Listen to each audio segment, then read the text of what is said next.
Pada tahun 2009, sekolah saya telah menganjurkan kem tahunan selama 3 hari 2 malam lamanya. Saya berada dalam menengah 3 pada waktu itu. Selalunya pelajar-pelajar dari menengah 3 hingga 5 dapat menikmati pengalaman acara perkemahan di luar sekolah. Manakala pelajar-pelajar di menengah 1 dan 2 pula hanya di pekarangan sekolah kami. Tahun itu, kami ke kawasan Dairy Farm di Bukit Timah untuk acara perkemahan kami.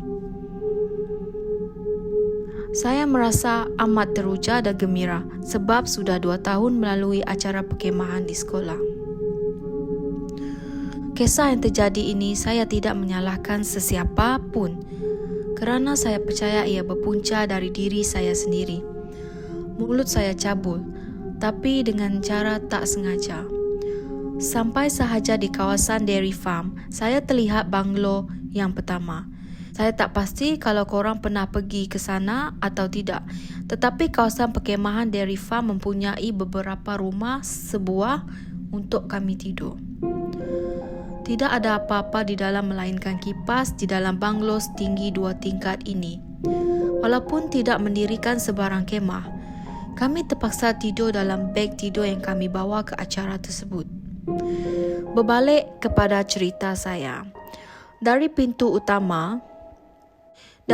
pagar utama, banglo yang saya nampak ini merupakan yang pertama, namun ia paling jauh dengan tempat berkumpul di dalam kawasan perkemahan tersebut.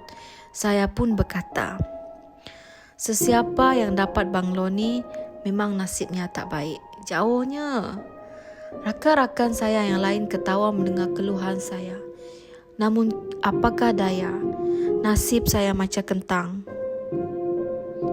Pelajar-pelajar perempuan dalam kelas saya yang ditempatkan untuk menetap di banglo tersebut sepanjang acara perkemahan kami. Kami berkongsi dengan pelajar perempuan dari kelas yang lain. Secara keseluruhan, ada 20 pelajar perempuan di dalam satu banglo. Pelajar lelaki pula diasingkan dan berada di banglo di penghujung kawasan perkemahan yang lagi satu. Saya pun tidak fikirkan apa-apa. Mungkin kerana kami ramai jadi tidaklah berasa takut atau kurang selesa. Kami lakukan pelbagai aktiviti yang menarik pada hari pertama. Malam pun tiba. Setelah membersihkan diri, kami simpan barang-barang di tingkat 2 dan mengambil beg tidur kami dan kembali ke tingkat 1 untuk tidur. Mak saya selalu masukkan buku surah Yasin di dalam beg tidur saya sekiranya saya pergi ke acara perkemahan. Dia selalu berpesan kalau hendak tidur letak buku bacaan surah Yasin itu dalam bantal kecil yang telah dibawa. Jadi saya lakukan apa yang dipesan oleh mak. Kami tidak menghadap tingkap sewaktu tidur. Malah kami membelakangkan badan kami darinya. Begitu juga dengan pelajar-pelajar yang lain di dalam banglo tersebut. Kesemuanya membelakangkan tingkap. Tingkap di banglo itu jenis tingkat nako. Jadi saya dapat melihat refleksi di belakang saya merupakan di luar banglo. Dari tingkap-tingkap yang berada di hadapan saya memang bukan seorang yang jenis senang lelapkan mata. Zaman itu telefon bimbit pun belum popular lagi. Kalau ada pun bukannya boleh bawa ke acara perkemahan pun. Jadi saya baring-baring sajalah beralaskan beg tidur. Rakan-rakan saya semuanya dah nyenyak tidur. Masuk 1 jam. Saya terpandang refleksi tingkap yang berada di hadapan saya. Di dalam banglo tersebut memang tidak gelap sangat. Sebab cahaya lampu di luar masuk ke dalam. Jadi sedikit sebanyak masih boleh nampak. Sedang saya cuba lelapkan mata, tumpuan saya terpaku ke sesuatu di refleksi tingkap depan, iaitu kain putih. Pada mulanya saya sangkakan tuala. Sebab tempat gantung tuala kami memang di situ. Semakin saya perhatikan, benda itu mula bergerak. Selepas beberapa saat, saya dapat melihat yang kain putih itu ada rambut. Dan rambut tu panjang. Saya cuba tenangkan diri. Ia masih bergerak perlahan-lahan ke arah kiri, ke kanan, seperti terapung-apung. Bermakna, dia akan bila-bila masa bergerak di belakang saya.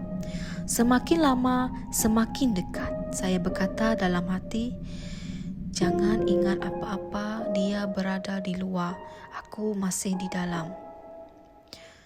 Sedang minda menerawang jauh, terus teringat refleksi di tingkap. Ya Allah, Tuhan sajalah yang tahu betapa takutnya saya waktu itu kerana benda itu betul-betul berada di belakang saya. Dan yang pisahkan saya dengannya hanyalah tembok dan tingkap. Rasa hendak pingsan dan hendak mati. Saya baca surah Al-Fatihah.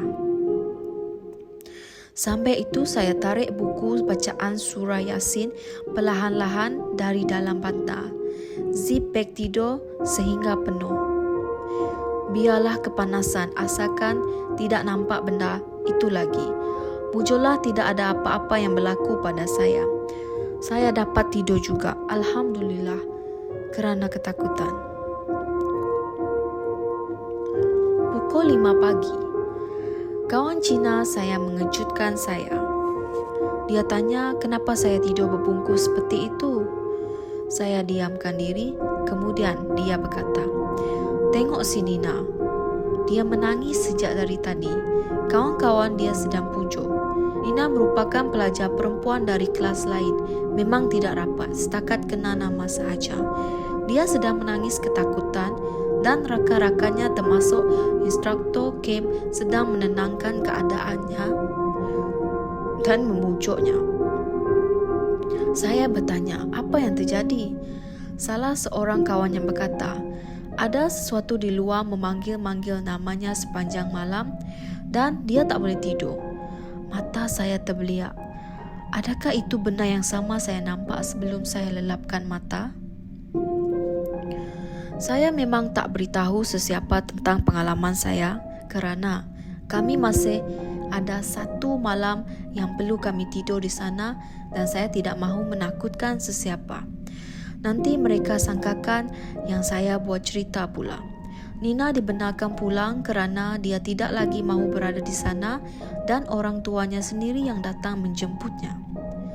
Pada 11 siangnya, saya betul-betul bersungguh-sungguh melakukan segala aktiviti hanya untuk memenatkan diri saya agar senang tidur pada 11 malamnya.